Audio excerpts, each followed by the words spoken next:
Սիրելի հայրենակիցներ, մեր ընտանիքը հայտնվել է դժվար կացության մեջ, որից դուրս գալու համար խնդրում եմ ձեր օգնությունը։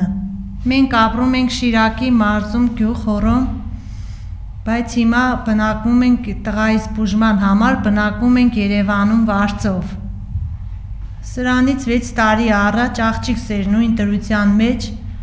երիկամի փոխպատվաստում արեցինք, ինքս ես տվել եմ իմ երիկամը։